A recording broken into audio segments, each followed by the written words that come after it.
प्रसार भारती अभिलेखागार की प्रस्तुति सदाबहार सुनहरे दौर का अनमोल खजाना।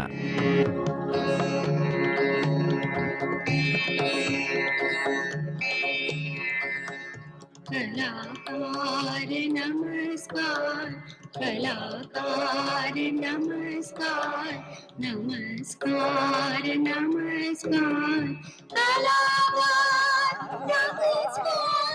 कलाकार नमस्कार, नमस्कार नमस्कार, नमस्कार नमस्कार, नमस्कार नमस्कार।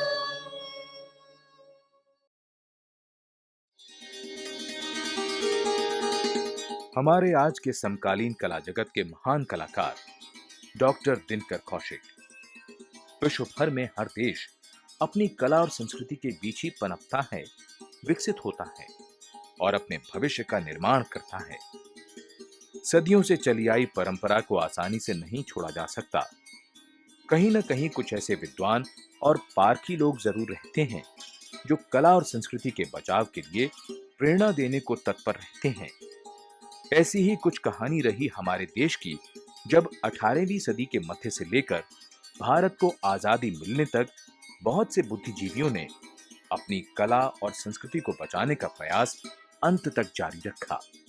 आज हमारा देश इस आधुनिक जगत के कला संग्राम में विजयी होकर उभरा है, जिसका श्रेय उन महान विभूतियों को जाता है जो कि शांति निकेतन में गुरुदेव रविंद्रनाथ टैगोर के साथ किसी न किसी रूप से जुड़े थे और आज भी जुड़े हैं। ऐसे ही एक महान कलाकार और शिक्षक की कहानी छिपी है डॉक्टर दिनकर कौशिक के जीवन में।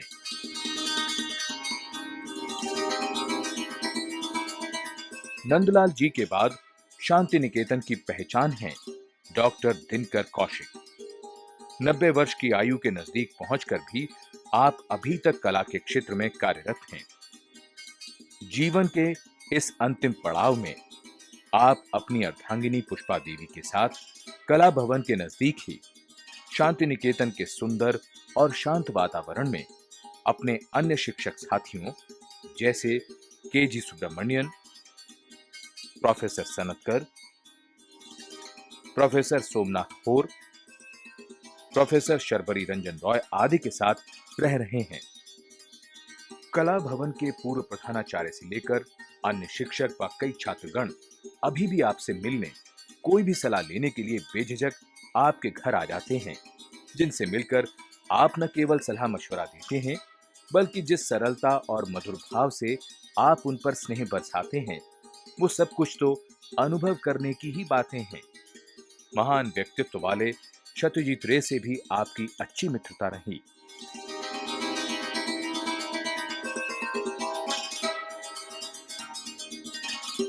दिनकर जी का जन्म सन 1918 में कर्नाटका के धारवाड़ जिले में हुआ। आपके माता पिता बड़े ही धार्मिक विचारों वाले थे। इनके पिता का नाम श्री रामाराव कौशिक था। दिनकर कौशिक जी की प्रारंभिक शिक्षा धारवाड़ में ही हुई। हमारा जन्म हुआ तो धारवाड़ में, कर्नाटक। 1940 से हम कला भवन में स्टूडेंट बोल के आए हैं। I graduated from Bombay university with Sanskrit and economics as my subjects. अच्छा. So from Bombay I passed in 1939. Okay. From there in 1940 I came to Shanti Niketan. अच्छा.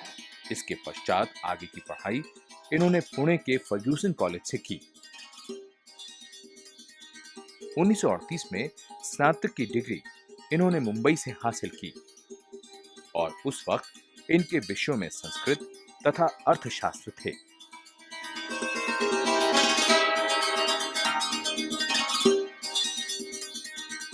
उन्नीस 1940 में आप शांति निकेतन आ गए। संगीत में भी आपका काफी रुझान था। आप बांसुरी बहुत अच्छी बजाते थे और बजाते भी क्यों ना। संगीत का सानिध्य आपको धारवाड़ यानी आपकी जन्मभूमि से ही विरासत में मिला था।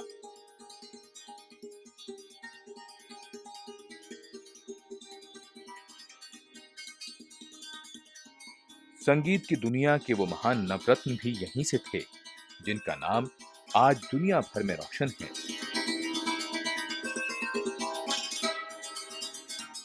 उदाहरण के लिए पंडित कुमार गंधर्व, पंडित भीमसेन जोशी, गंगूबाई हंगल, मल्लिकार्जुन मंसूर आदि की संगीत साधना को कौन संगीत प्रेमी नहीं जानता। शुरुआती दौर में शांति निकेतन में दिनकर जी का दाखिला भी संगीत विभाग में ही हुआ था, लेकिन बाद में इनकी कलाकारी को देखते हुए गुरुदेव ने चित्रकारी तथा शिल्पकारी के क्षेत्र में भी इनका मार्गदर्शन किया और आगे चलकर कला के क्षेत्र में आपने खूब नाम कमाया। कला प्रेमियों में ऐसा कौन है जो आपको नहीं जानता? मैंने तकरीबन इवनिंग स्टूडेंट था, तो इसलिए 7 साल मैंने दिल्ली पॉलिटेक्निक में गुजारे थे। और दिनकर कौशिक, बिरिंडे, सान्याल साहब, सोमनाथ हो, ये सलोस मुखर्जी, ये बहुत ही ज़बरदस्त हमारे टीचर रहे हैं। और जिस समय हमको लगता था कि कोई तरीका क्या होगा, तो बाद में महसूस हुआ कि किस तरह से इन्होंने एक जिज्ञासा पैदा कर दी हमारे आर्ट के जानने के बारे में, आर्ट को बनाने के बारे में, जो जिसके हम बहुत अभी तक आभारी हैं। मैं अभी पीछे करके मिलने गया था कौशिक साहब को और गौर साहब को, और सिर्फ यही कि हर समय मेरे को ये महसूस होता है कि मेरी नशो नमा में उन्होंने बहुत साथ दिया। 1940 से 1946 तक का समय आपने शांति निकेतन में कला तथा संस्कृति से जुड़ी चित्रकारी को सीखने में बिताया। इसी दौरान आपने अपनी ही सहपाठी से 1946 में विवाह किया और इसी बीच नौकरी की तलाश में आप श्रीनगर भी गए, जहां आपकी मुलाकात गांधी जी से हुई। In Kashmir, when I was there, Gandhi ji had come, and he was guest of Sheikh Abdullah. So our friends, some of our friends were given duty to look after Gandhiji's surroundings. So I had gone there, and I was there, and at that time I made a sketch of Gandhiji, and Gandhiji signed it. He said, "Give me 5 rupees, only then I will sign it." And I had given him 5 rupees for his Harijan fund. इसके पश्चात रोजगार की तलाश में आप कोलकाता पहुंचे।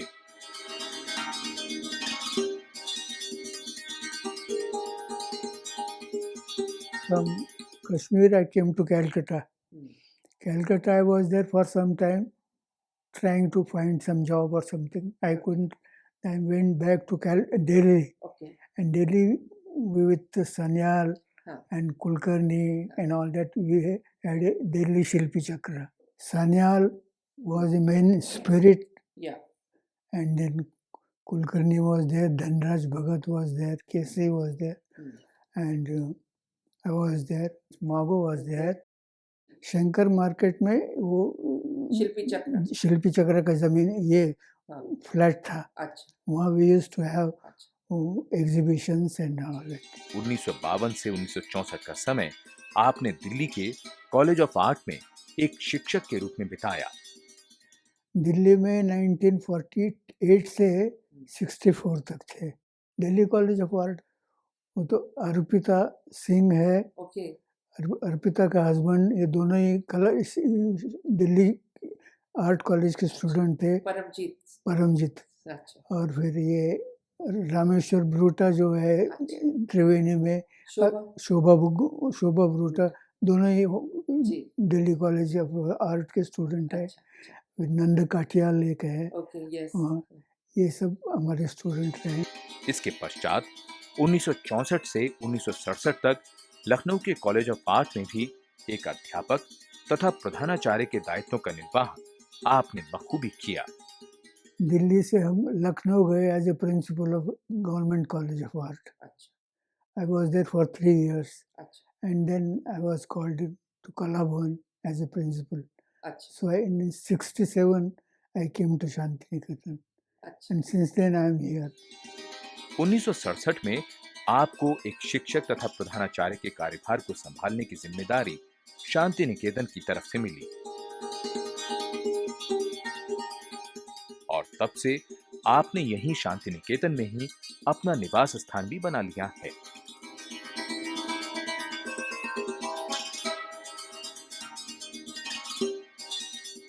शांति निकेतन में आपने चित्रकारी विभाग के अध्यक्ष के रूप में भी कार्य किया। यहाँ जब आपने एक विद्यार्थी के रूप में दाखिला लिया था तब आप टेम्परा वर्क में माहिर थे। इस काम में आपको महारत हासिल है।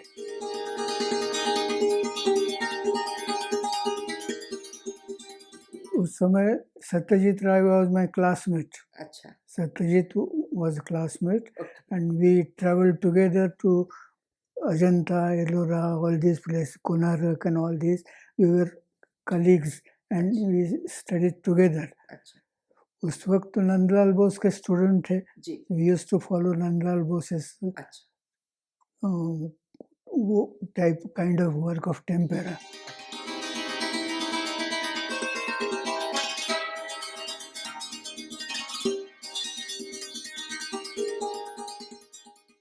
वहाँ यहाँ ऑयल पेंट कोई नहीं करता था उन दिनों में अच्छा except Ram Kinkar. Okay Ram Kinkar was the only person who did oil.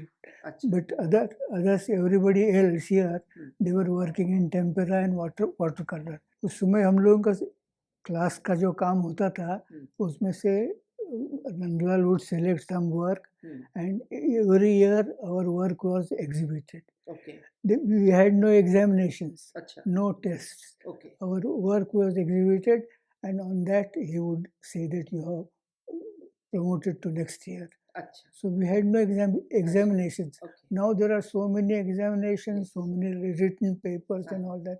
It has become very या इट्स cumbersome and कम्फर्टेबल काम देखा, काम एग्जिबिट, तुम हमारा 5 काम सिलेक्ट किया, वो एग्जिबिट किया और किसी का 5 काम सिलेक्ट किया, वो एग्जिबिट किया.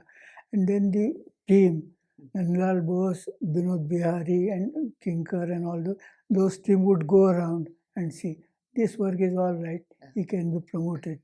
This work probably he may wait for another year. Okay It was like that. There was no test, no nothing, no examinations, nothing of this sort. Your work was your okay your test credential. अच्छा This was 1946, up to 1946 I say. Okay I was here student till 46. अच्छा After 46, I went to Delhi. Okay Then Nandlal Bose wrote a letter to me that some inquiry has been made that they want an artist. Are you willing to go to Srinagar, Kashmir? Okay So I was jobless. I wanted a job. So I decided I would go to Kashmir. Okay I went to Srinagar and I was there for 1 year. वहाँ पे I was designer in a carpet factory. अच्छा I had to compare the color schemes and give instructions about design. Oh. After partition, there was so much trouble in Kashmir that we had to fly back. Dinkar Kaushik, you won't find a man like him. He is so simple, so honest, and so gentle. He loved the students, his students, and all, and he's the person who changed Kala Bhavan, what it was, and he brought he is the person who built up Kala Bhavan in a different way. The specialization started with him. He specialization like painting department and graphic art department and all these sculpture department. All the before in India, no other place, no other art college has this sort of System. division system. So this system was after he started this system, and professor and reader, lecturer, all these grades. Before they were all masters, very scanty salary. They were not getting enough money, and but whatever you see here in Kalahavan, the teachers all are dedicated. Of course, now you don't find that. He made a specialization of everything. Specialization of everything, ah, and this thing and examination criteria and all those Okay. he has. He is the person, and before in no art college, no other art colleges had this. I mean, professors and Yeah. teachers, and he brought all these under UC. He explained to them that it should be done, and from here it went to everywhere. Now you find everywhere. Shanti Niketan, जो कि कला के क्षेत्र में सर्वव्यापक है, इसके निर्माण में कौशिक जी का बहुत बड़ा हाथ है।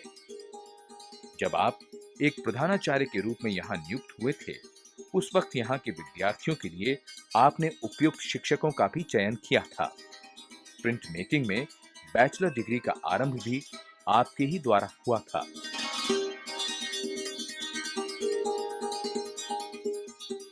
I consider myself also very fortunate that during the period of Ram Kinkar Baij and Binod Bihari, I was also fortunate to be at Shantiniketan, because my father, who after being at Delhi for a long time with Professor Sanyal, had gone over to Shantiniketan as principal and taken over the development of that place. Um at that time, in any institution's life cycle, there are troughs and peaks. So it had gone to a a low point at which he had joined and taken over the administration of that place, and he was instrumental in getting Somnath Hor, who was an old colleague of his at Delhi, to start the graphics department at Shantiniketan. And at that time, Ram Kinkar and Binoda were still at a very low instructor's post. When I came here, my teachers, this Binod Babu or Ram Kinkar, Yes. they were lecturers and readers. Okay. I came here as a professor. Acha. So at that time, I told the executive committee that I don't want to be a professor when my teachers are readers and readers. How nice. Unless you make them professors, I will give my professorship to any one of them, and I will be lecturer or a reader if you want. But I want to work as Yes. a professor when they are readers. I understand. Yes. So immediately the vice chancellor said, "Don't worry, we'll write to UGC and we will get 2 professorships for these 2 Acha. persons and we'll make them professors. You don't worry about that." So since then they were made professors. Okay.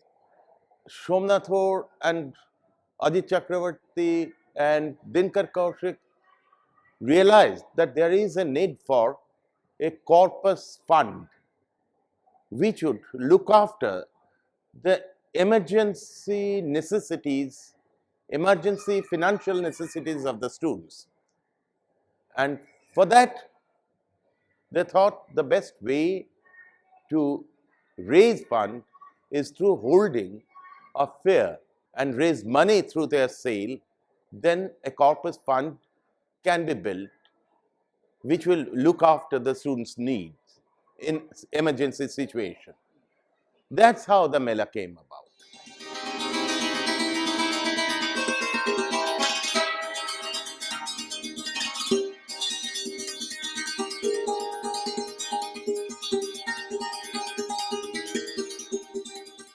ये 72 में शुरू हुआ था ये Okay. और उसके बाद अब चल रहा है. हाँ. Nandan Mela fund has grown huge. I do my own work. I do hand embroidery, katha, but my designs, yeah, we have a gallery there for glass and ceramics in Triveni, and a lot of his works are there, and few are here.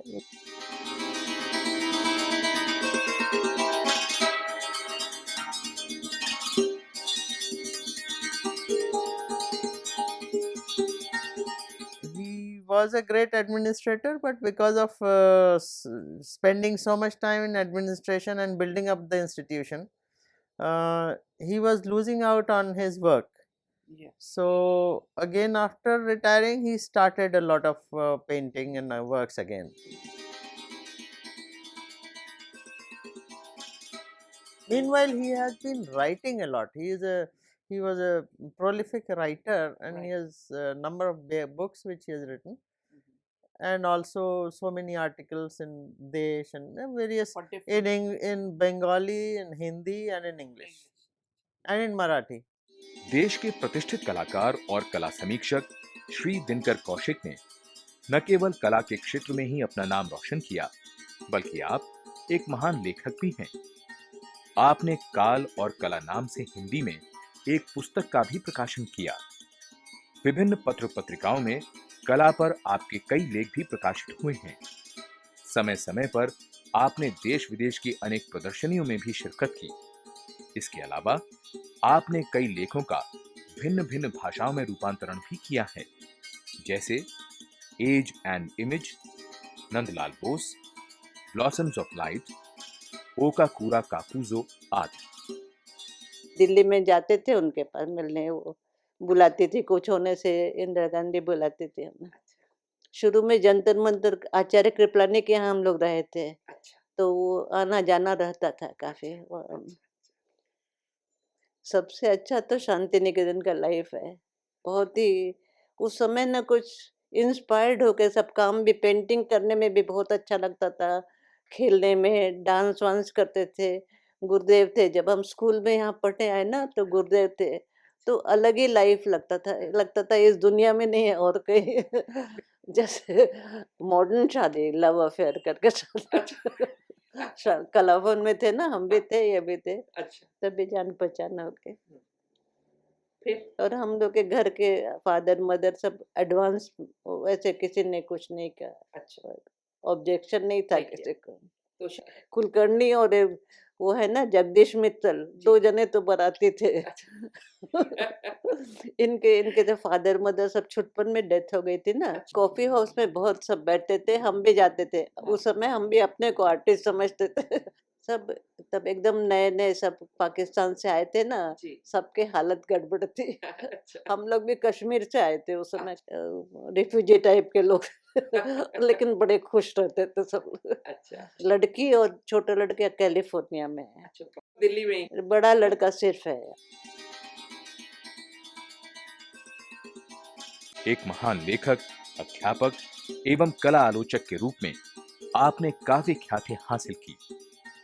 अपनी कलात्मक सोच के माध्यम से आपने शांति निकेतन को एक नया आयाम दिया है।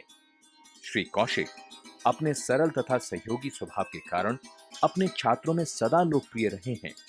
दिनकर कौशिक का योगदान इन संस्थाओं में अविस्मरणीय है, जिन्होंने भारत की हर दिशा के कला संस्थानों में काम किया है और अपने ज्ञान तथा अनुभव का योगदान देकर उन संस्थानों की नीतियों का निर्धारण किया, जिन पर आज तक कार्य चल रहा है।